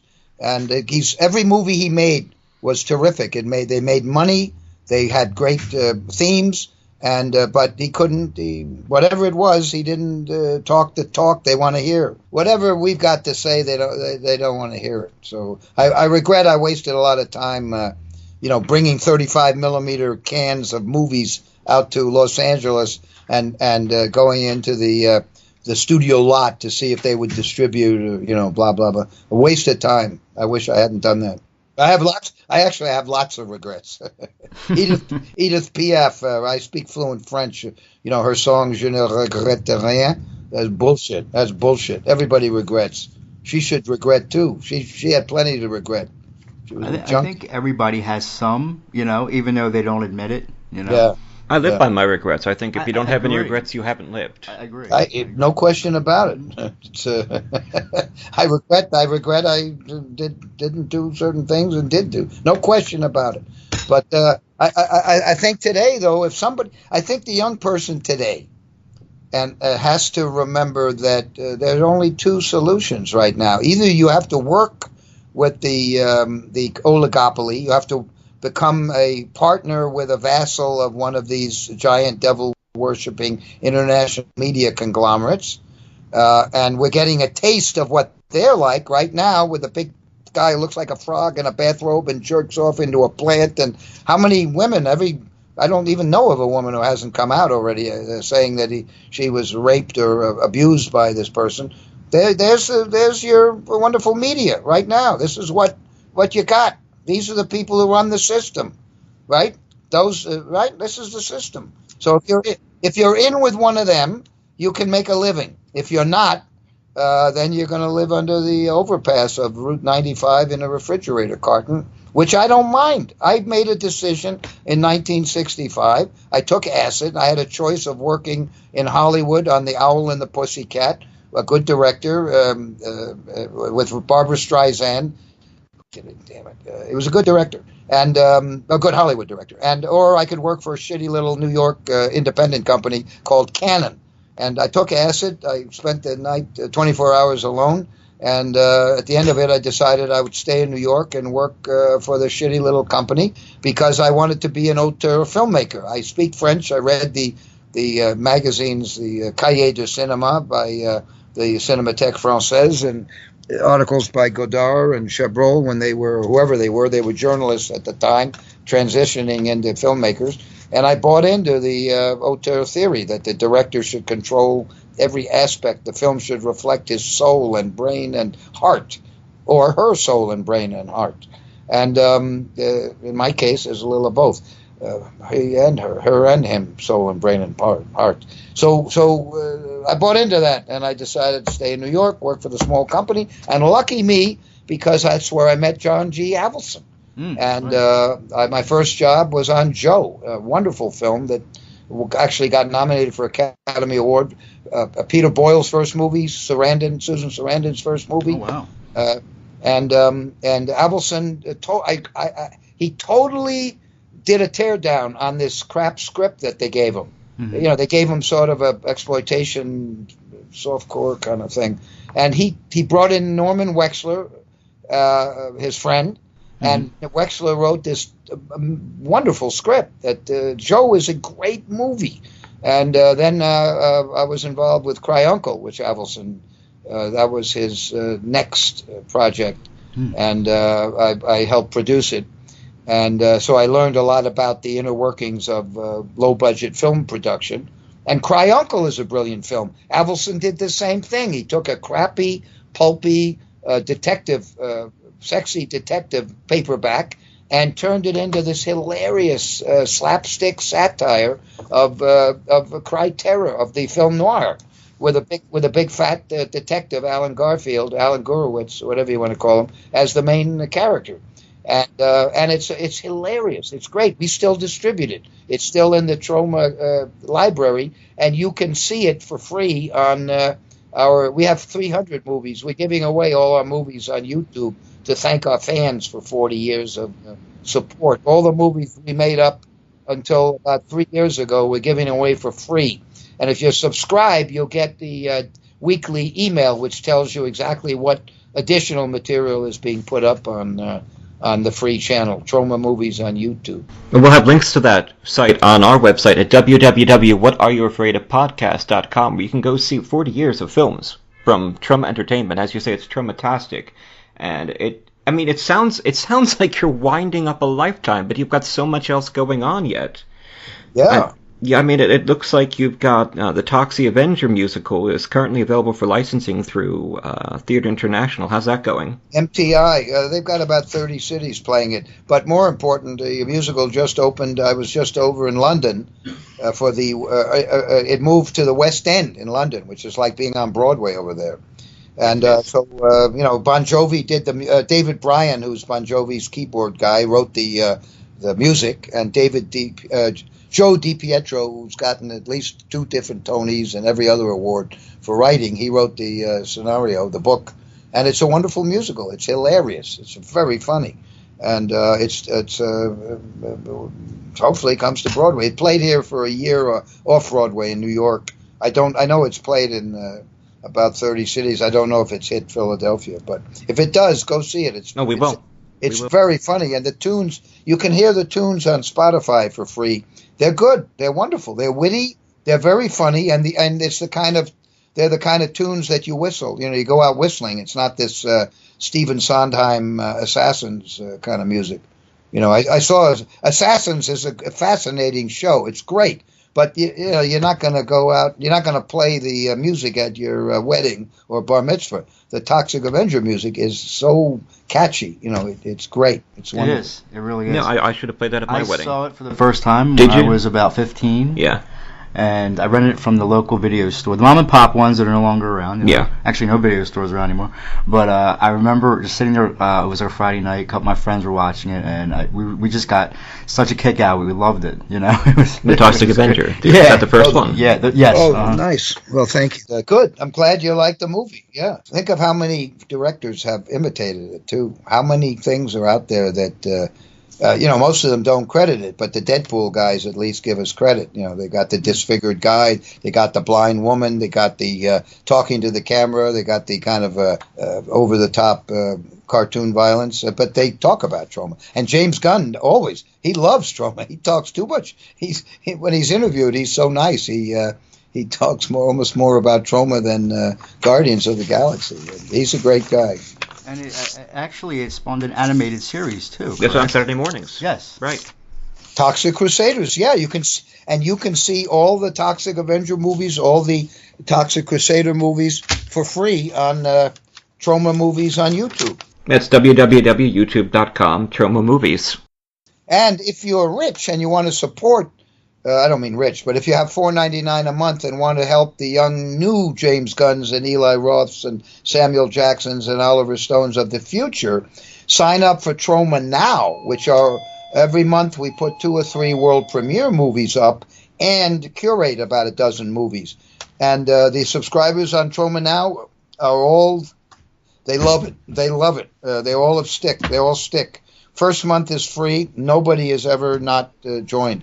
So if you have $4.99 a month and you want to help Troma, because we are definitely struggling in this oligopoly world, sign up for Troma Now. $4.99. You get first month is free, and then $4.99 a month. And we'll have links to that up on the website too at www.whatayouafraidofpodcast. And if you want to, our show is free. And if you want to support us, we'll take any amount. Wonderful. In fact, we'll take food. We'll take beer. I know, Phil, you'll take beer. I'll take some beer. I'll take some rum, or I'll give you the beer. Some I'll take the food or whatever. Yeah. I'm married, so he's got a drink. I'll take some beer. Yeah. Now, Lloyd, you mentioned I'm married, so I got a drink. 44 years, right? And by the way, my wife was just retired from being the New York State Film Commissioner, in spite of Bloodsucking Freaks and Return to Nukem High and Terra Firma and what I do. 20 years she was New York State Film Commissioner, appointed by Democrat and Republican governors, and she created the incentives which bring movies to New York, and every studio, every stage, every television studio is active here, because if you make a movie in New York State, you get a third of your budget back below the line. You get a third back, and so New York is booming. And the other states have their own incentives. They imitated what my wife did, but she wrote the legislation and had one hell of a career, appointed by both. That's probably the only thing Republicans and Democrats have done together for quite a while. Well, it's going to make films in New York, Phil. That's right. And now she's producing The Tempest. We're back to Wonderful. Shakespeare, The Tempest. Nice. That's Lily Hayes Kaufman? No, that's my daughter, Lily Hayes. Yeah, I was wondering. So she helped you write the story. She wrote it pretty much. I gave her kind of the plot points, and she did it. She wrote it. And she also wrote, we have a Halloween special, if your listeners want to see our Halloween special. Oh, yeah. I want to see it. Yeah, absolutely. It's on our YouTube channel. It's free on the YouTube channel, YouTube Movies. But also, I think it's A Halloween Carol, it's called. Oh, wow. I'm looking forward to that. Yeah, I'm going to watch that tonight. Yeah. It's only about 20 minutes, and it's good family. It's a PG. It's not you can have a family experience, and it's also on Troma Now too. I think it's on there just for Halloween, but you can see it free also. Now, Mr. Kaufman, it does sound like you're feeling a bit nihilistic, a bit pessimistic, which of course goes with your French philosophical leanings, but you've got a folk hero status going on. Now, when we told people you were going to be on the show, our Facebook went crazy. I had a ton of friends contacting me. Phil tells me the lines to see you at places like the Cherry Hill Horror Convention are out the door. And I mean, I really don't. It really sounds like that a lot of people, and a lot of the newer generation of horror fans, people younger than us, and a lot of the authors and indie authors, respect, admire, and basically want to possess your body, take you over, and take over your company. Well, you're absolutely correct. In a fair world, Poultrygeist Night of the Chicken Dead should have been a huge financial success. We were the highest grossing screen in the country when it opened in New York. It played in one theater.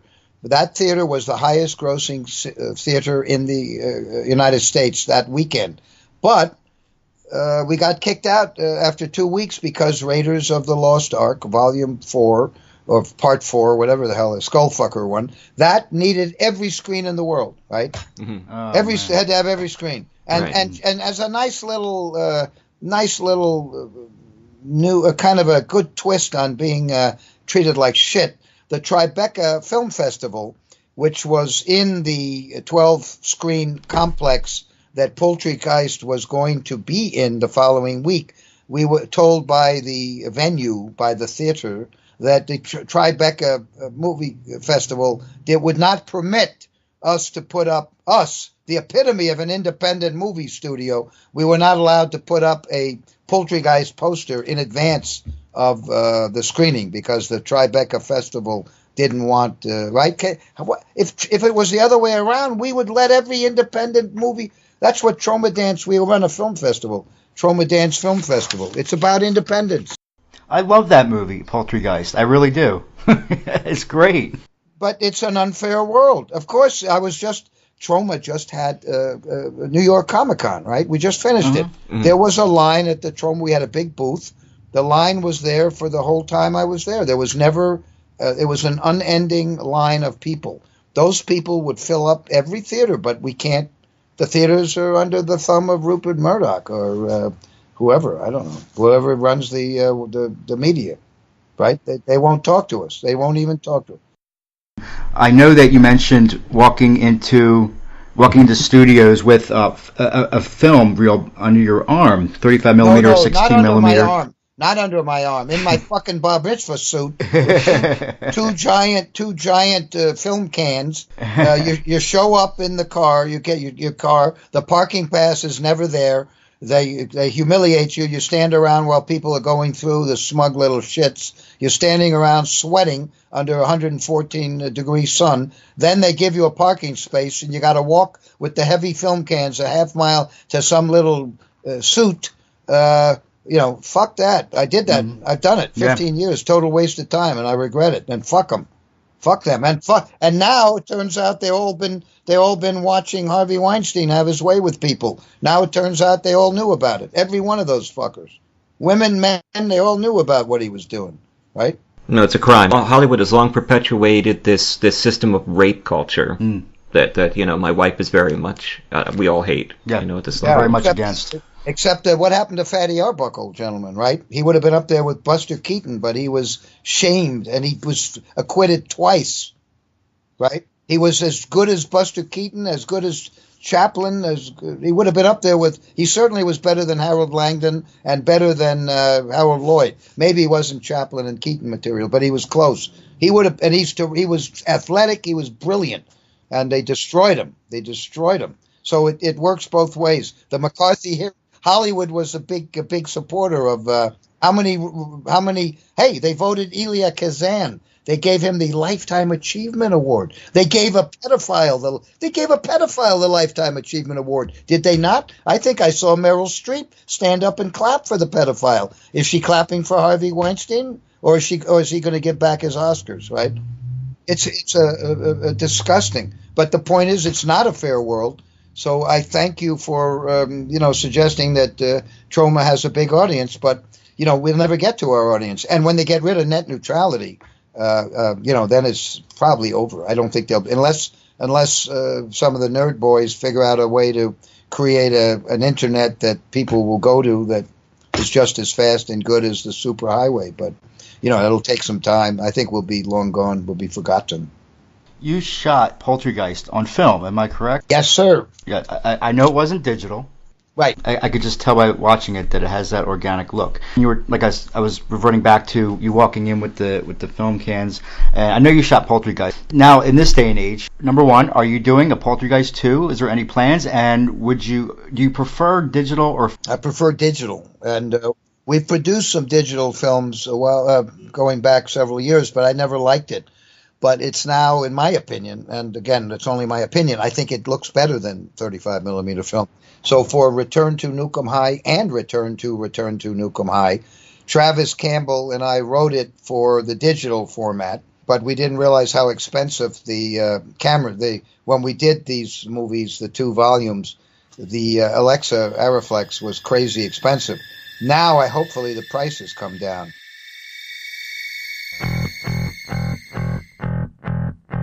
You're sitting at home and your stomach is bubbling. No food in the fridge and your hunger is growing. You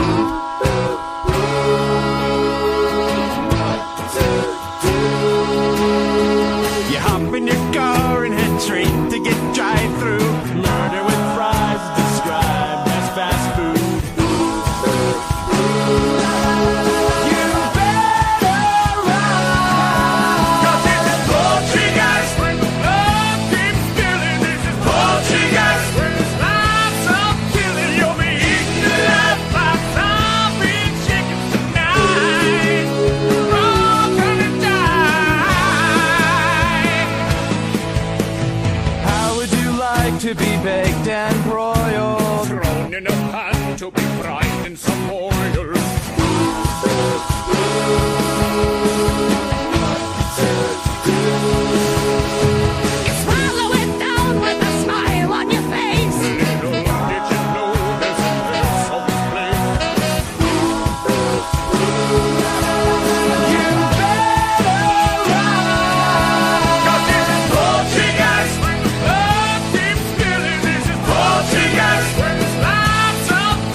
Poe Predicament, written by Phil Thomas. Sample. A mix of blood and sweat poured down Richard's face as he reached the front of his apartment complex. His heart palpitated under his oversized parka, and his tired legs went numb. He'd never stolen anything before in his life, at least not that he could remember. A perfect record now shattered at the ripe age of 45. The sting of guilt outweighed by the incredible discovery concealed under his right arm. As he reached his doorstep, he raised the book and examined it. Tired but excited, he made his way up the stairs and into his apartment building, while ignoring the doorman's concerns for his appearance. He turned the key and felt a rush of relief as he entered his one-bedroom apartment. Everything looked familiar, comfortable, not like outside. He placed the book on his bedroom nightstand and fumbled the bathroom light on to assess the damage. It was worse than he expected. His eyelid had a deep gash and his eyeball had ruptured some blood vessels. Not even bothering to remove his coat, he flopped on his bed with a cold compress to his face. He thought about Jenkins and Sarah and wondered if they were all right. They were his friends, and he'd wronged them.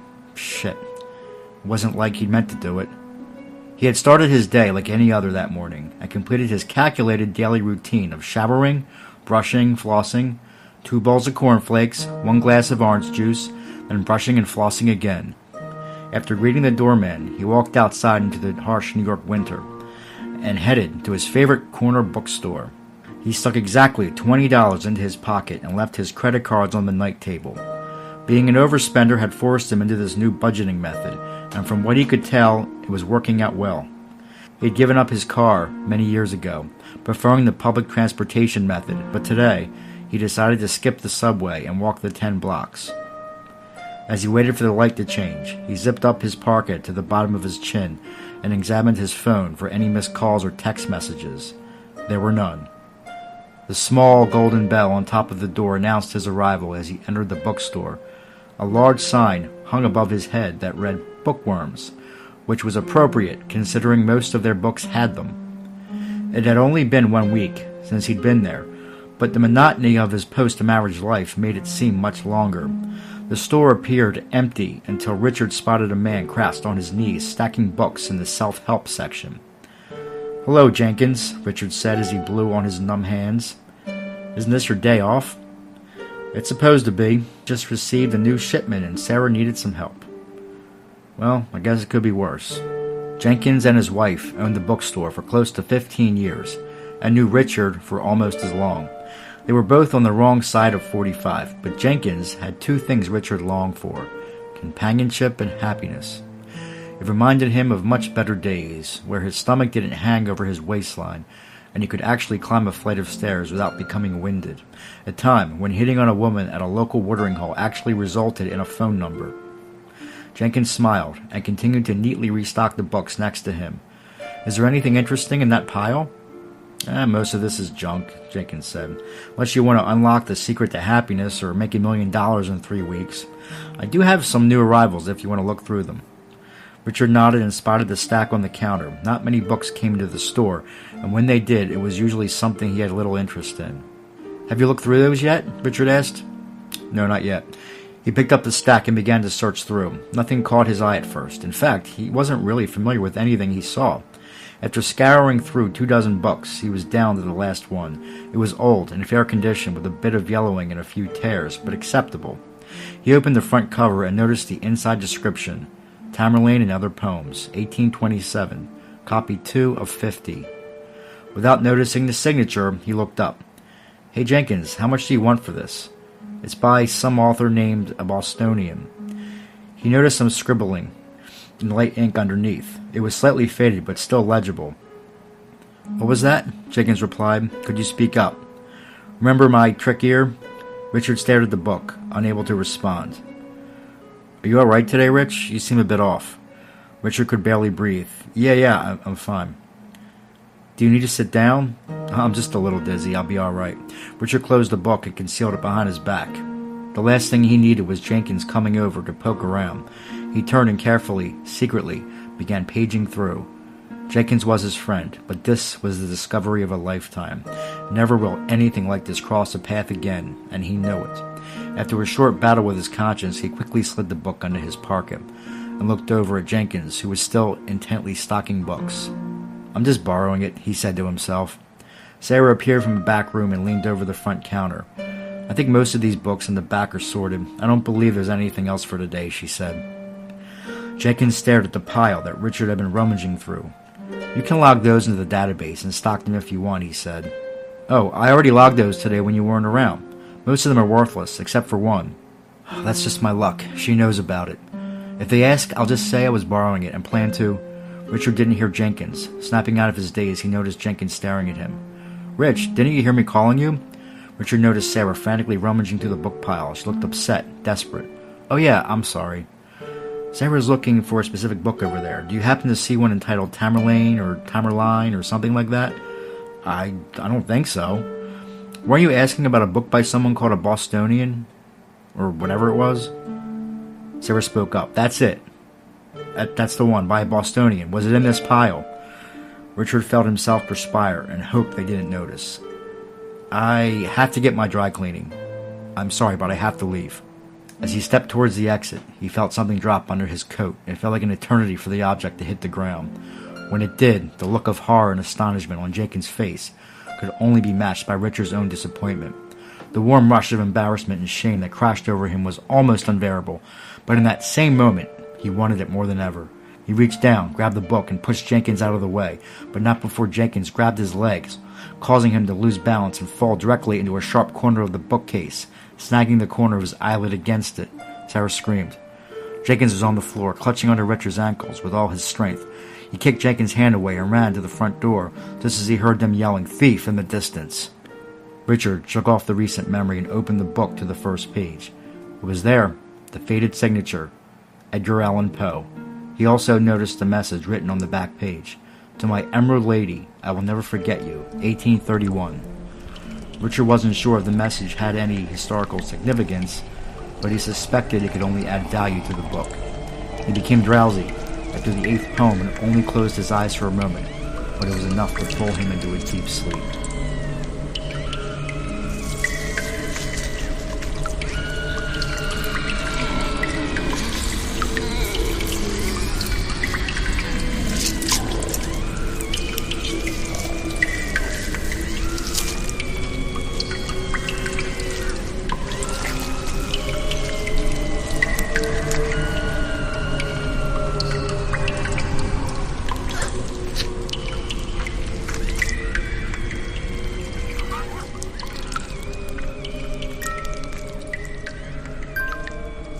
We've all experienced messages from beyond the silver veil, whether we want to admit it or not. Some people take no notice, ignoring these outreaches. Others embrace them, seeing them as evidence of an expanded universe. Whether these stories frighten or comfort, we are reassured. The mission of What Are You Afraid Of? Horror and Paranormal Show is to explore the dark side, through paranormal investigation, folklore, and the arts. The show is an audio magazine. We share true ghost stories, dark fiction, interviews with ghost hunters and indie authors, filmmakers, artists, and musicians. We discuss industry issues and offer support. We have a unique and varied theme that creates a show unlike others. Our weekly show is featured on all major podcast services, including iHeartRadio, iTunes, and YouTube. We are a part of ParaX Radio. We need your true ghost experiences. So write them down in an email, preferably under 2,000 words, which comes to about 3 or 4 typed pages, and send them to whatareyouafraidof117@gmail.com. Please don't attach them as a file. And don't worry about trying to write like Charles Dickens. Just tell us your story as if you were telling a friend. And if you're not sure if it's actually a ghost story or not, but it's still weird, send it anyway. Also send us your photos, EVPs, recipes, your thoughts, and any artwork. Check out our website at www.whatareyouafraidofpodcast.com for our ghost story archives, articles, photos, and expanded material. And you can buy t-shirts, mugs, laptop covers, and animals apparently with our logo on it. Follow us at Twitter at PFWhatAfraidOf. That's PFWhatAfraidOf. You cannot escape the darkness, so explore it with us now at What Are You Afraid Of?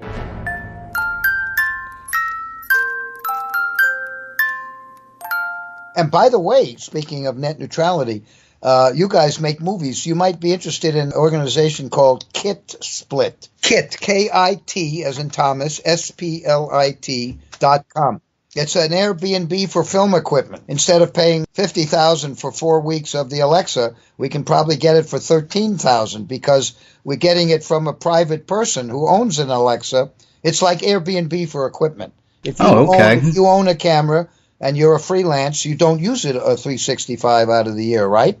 You use it whenever you get jobs. So if you know it's sitting there for a month, you can rent that camera to Troma, who needs a camera that month. And instead of paying $50,000 to an equipment house, you pay $13,000 to the private person. Kit Split takes a little piece of it, like Airbnb.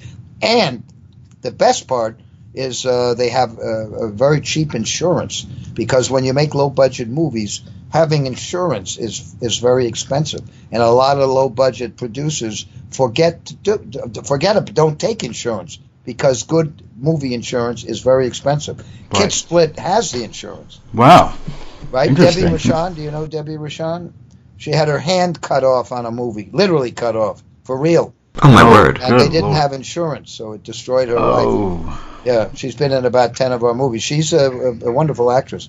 But now, with Kit Split, you get insurance, and it's good insurance.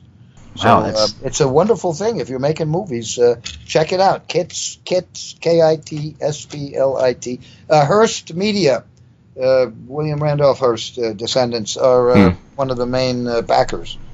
Fantastic. I'm going to look into that. That sounds it's terrific. That sounds incredible. That would be very helpful. It's in the East Coast and the West Coast. They're both coasts. So, but see if you can find a movie theater for Troma for Return to Newcomb High and Return to Newcomb High. Because we can have Gambler. In Philadelphia. We got nothing. You know, we'll look around. Maybe we can set up a film festival. Gambler Theater has a very nice theater. Yeah, so there's a lot of local theaters that might be interested in playing that, like right on the edge of Philadelphia. I'll show up. I would love to. If you guys curate it, we could. I'll definitely show up. No problem. I think we've got a spring project. Yes, we do. Oh, that'd be great. That'd be terrific. Yeah. Let's see what we can do here. Well, What Are You Afraid Of? Horror and Paranormal goes to the movies with Lloyd Kaufman. Oh, that would be great. That would be great, yeah. It's only because of our fans that we're still here, and that's why we're giving away on internet all of the on the YouTube. We're giving away every movie in our library except for the new, the up to 40 years, and then the world premiere ones go on Troma Now. But everything we've done, all the cartoons, all the movies we bought, all the short subjects we made, all the lessons, the make your own damn movie videos that I've probably made 100 of those that go with my books. It's all being, every week, more and more material is put on the Troma movies. So you should subscribe and get the weekly email to tell you what either new movie or make your own damn movie video, whatever it is that's being put up that week. We'll have this up on our website. Yeah. Because we're doing our countdown to Halloween. We're talking to Lloyd Kaufman on What Are You Afraid Of? Horror and Paranormal Show on ParaX Radio, EMC Podcast Networks, and all major podcast services. We're trying to be Philly's home for horror. That's right. At least we're trying. We're trying to be, yeah. We're out there. I seem to remember something about paranormal experiences. Yeah, we do all things on the dark side, all things on the horror side. Like last night we interviewed Katrina Weidman. She is on Paranormal Lockdown on Destination America. She was on Paranormal State, and we also interview paranormal investigators, paranormal authors, people who've been in a haunting. Yeah, I had something a long time ago in the Roosevelt Hotel, which is supposed to be haunted, and I stayed there years ago because it was $69 a day. Right now it's like $400, but but it was rumored to be haunted, and one of the ghosts was supposedly Montgomery Clift. Now I grew up next door to Montgomery Clift. His house abutted my parents' house, and once when I was at Yale, I was there for the weekend in New York, and Montgomery Clift rang the front door and came in. He had seen me from his place. And I was a young, beautiful young boy, and he was an older boy. I'm homosexual. So he got very interested in my belt, and I interviewed him. Since he was there, I pulled out my reel-to-reel tape recorder, and I interviewed him for the Yale radio station. And he was very, very nice, but he was fascinated with my belt, which was just a normal belt.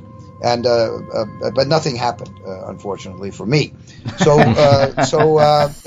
we kind of knew him. So one night in the Roosevelt Hotel, years later, after Monty died, and again, I didn't know him well. We only knew him because we were neighbors.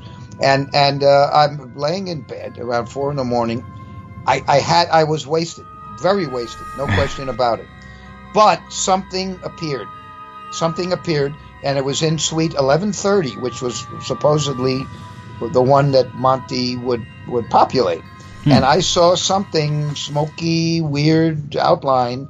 And my hair stood on the back of my neck. I had all that feelings, but I was also extremely wasted. But I think he might have been still interested in my belt buckle. I'm not sure, but I believe I did see something.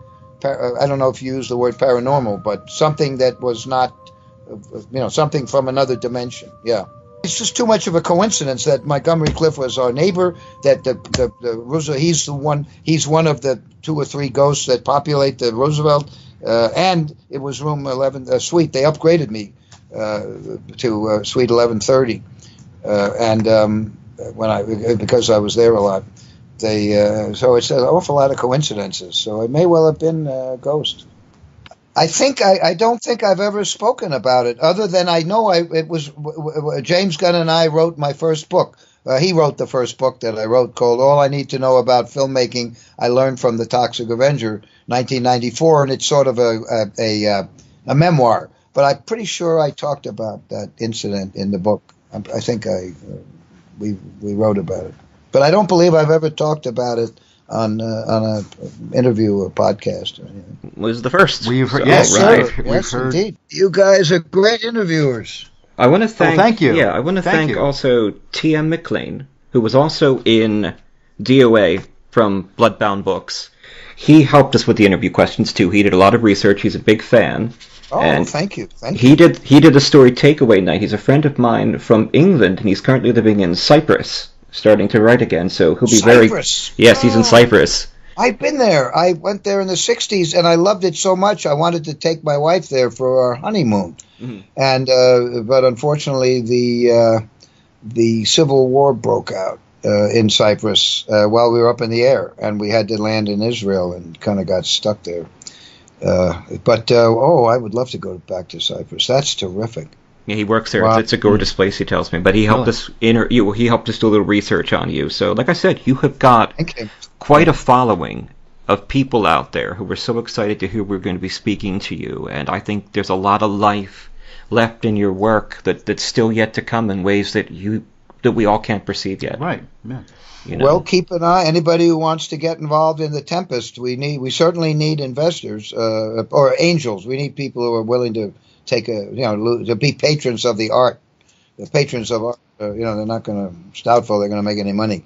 But the Tempest is coming along, and we also are going to, the people who worked on Return to Nukem High and Return to Nukem High came from all over the world to basically, they got paid a little bit, but they volunteered and they lived on the floor, slept on the floor and learned how to defecate in a paper bag, and all so they could have a meaningful artistic experience. So keep an eye on when we're doing Tempest. We hope to shoot next month. We are shooting a movie in Las Vegas now that Heidi Moore is directing, that's if anybody's interested if anyone is either in Las Vegas or Indianapolis, it's being shot in both. It's a Troma movie, but I'm not directing it. So okay, and you'll get the privilege of defecating into a paper bag to support the Tempest or one of the. Yeah. I don't know if I could do that. I'd miss. Troma and Juliet, I think, was the first time somebody had to do that. And it was Shakespeare again. We're going back to Shakespeare. And yeah, good stuff. Trivia you wouldn't have known about Troma Entertainment. That's right. We had people from Portugal, from Japan, from Australia, from England, from France, Germany, Canada, California. They all came to Niagara Falls, New York. We lived for 2 months together in a vacant funeral home, and literally slept on the floor on the air mattresses. All the money went on screen. Nobody, everybody got paid a little bit, but they could have made 10 times more by doing their the camera people were on commercials. They would get 10. They get 1/10 of what they would normally get. New book, a new Troma book too. Pests. Check it out. Pests. Pests. Troma, okay. PST, about a man who works for an insect exterminating company. But very dark, very dark. If you like Brett Ellis, whatever his name is, American Psycho, if you like that book, you'll love Pests. It's not the goofy comedy, cartoony kind of thing. This is dark and serious. Get it. Barnes and Noble has it. A lot of get it at your bookstore or Amazon. It's not on the Troma website yet, but it just came out. We're ordering some, so it'll be on the Troma website. When there you can get it signed by me. I've never charged for photographs or for signatures, and I can verify that. I don't think it's right. We were just at, as I say, New York Comic Con, and I can understand if there are young new actors or directors, and it's important to them to make a few $100, but our fans do not have money, so I prefer the fans have done so much for us. I thought it was always very nice that you didn't do that. You're at the Cherry Hill conventions, and every time I see you, you don't charge, and I find that and very refreshing. You go to Monster Mania. You're talking about Monster Mania. I'm talking about Monster Mania. Yes, Cherry Hill. Yeah, we go to about 30. I don't, but I go to about 6 of them. But the Troma goes to about 30 horror, sci-fi conventions, and as I said, we just finished New York Comic Con. Comic-Con was great to Troma. They gave us a great booth. They treated us well. It was wonderful. I was at Cherry Hill in March. I wanted to say hello to you, but there was such a long line. Why don't you come down to the Troma Studios in New York? It's only an hour and a half on the train or less, and come and visit. Yeah, let's go. We'll have an ethnic lunch here, and come and see where the magic happens in Tromaville, the Troma building. Yeah, you meet nice young people who are here only because of a love of film. They're all overworked, underpaid, and they just love movies, and that's what they're here. They're dedicated to the art of making movies that come from the heart. That sounds. We'll do it. We'll get something set up. We will. Yeah, if you find yourself in New York or you want to come down, just let us know. Okay, great. That's very kind of you to nice send us the invite. Well, thank you for being interested in Troma. I really appreciate it. Absolutely. Your questions were great, and please thank the guy in Cyprus. I hope I get there someday. Well, thank you, Mr. Lloyd Kaufman. You have been incredible for coming on What Are You Afraid of Horror and Paranormal show. I'm really glad to have you as part of our countdown to Halloween. This has been a very special moment. I especially know, but for Phil, this has been a really special moment. Oh, definitely a special moment. Yeah, because I've worked with him before, and it's very nice talking to him again. Yes. Well, thank you, Phil, and let me know when your next movie. I'm sure be happy to play a cameo, and if there's no budget, I to work for free, as you know. That'd be great. I'm writing something new. I just started writing something in my head. Yeah, let your fans know if they want me. I'm there. If they can pay, that's always nice. But if they can't, do it for free. Just ask James Gunn. They couldn't pay me on the Guardians of the Galaxy. It was a very small budget, and so I did it for free. Well, we'll do it for beer. Yeah, pumpkin beer is good this time of year. I feel like you love your pumpkin beer. I just my got pumpkin some. beer. I love my pumpkin beer. And my meatloaf. That's not a euphemism. Yes. Yeah. Yes.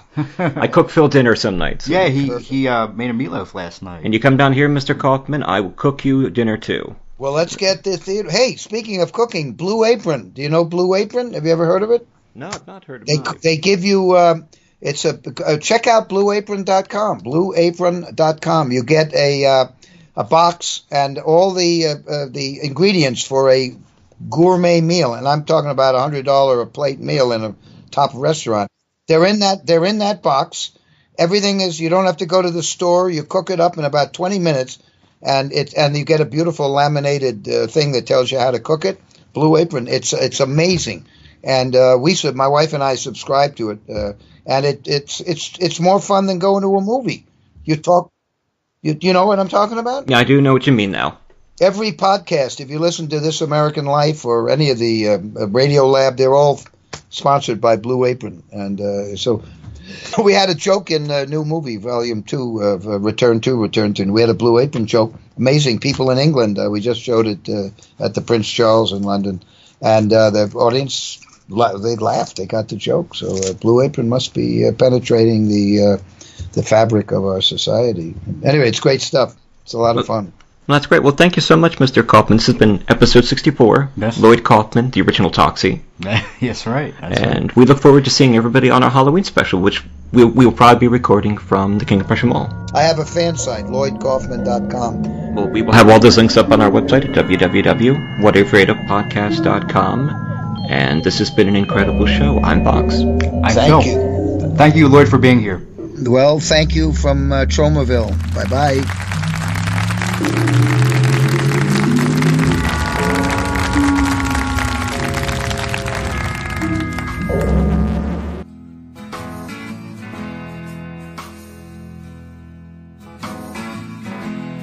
All of these fried chicken wings that I'm serving, they make me yearn for your breasts, legs, and thighs. My hunger for you is unswerving. Without you, my heart starves and dies.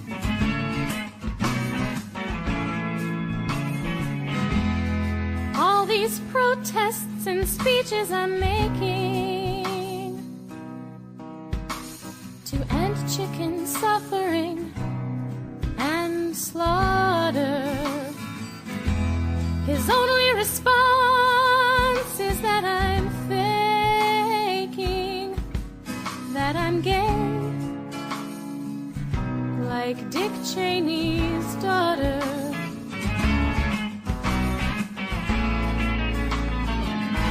My meat in your buns made such special sauce. Gay seems my way, to quote Robert Frost. Could be nostalgia for all that is lost.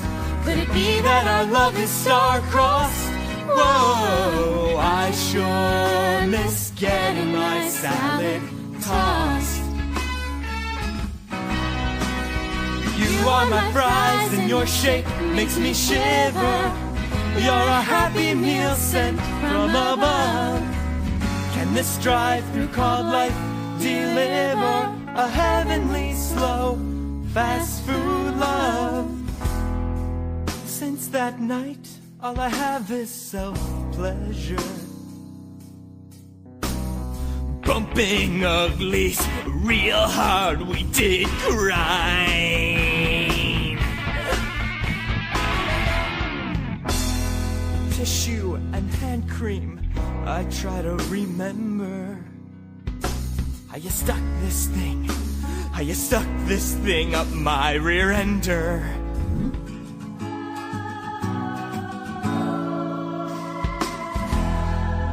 With my partner in bed, I am yearning to feel pleasure and passion, that's true.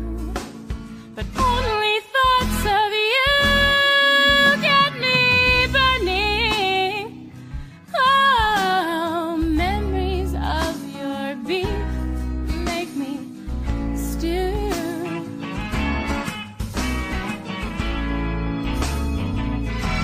If hearts were like chickens, yours I'd defrost. To reclaim true love, what is the cost?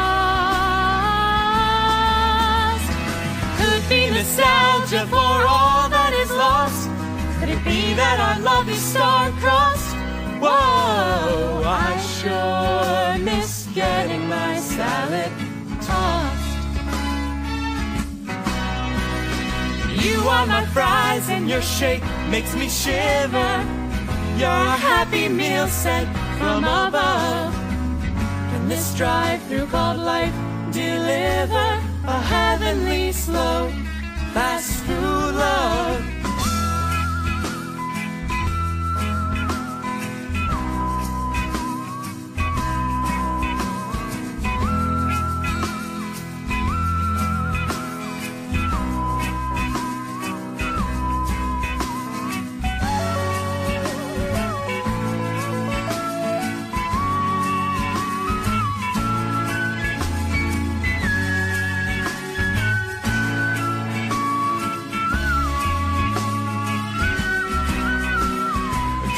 nostalgia for all that is lost? Could it be that our love is star-crossed? Whoa, I sure miss getting my salad tossed. You are my prize and your shape makes me shiver. You're a happy meal sent from above. Can this drive-through called life deliver a heavenly slow fast food love?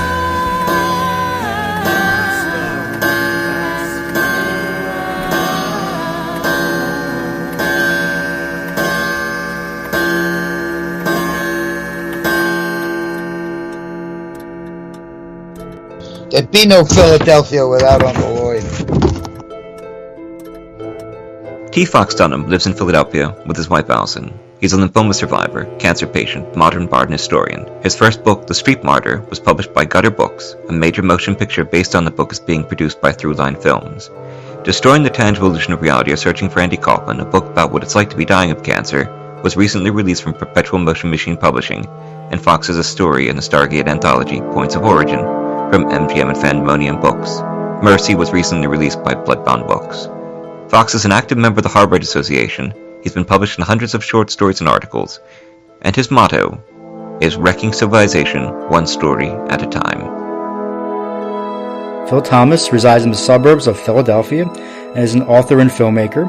His screenplays have been produced into feature films such as False Face and Always from Darkness that are available in major retailers such as Best Buy and Target, as well as availability on Netflix and Amazon On Demand. The views expressed and the opinions given by the individual host and their guests do not necessarily reflect those of Para X, its affiliates, or its sponsors.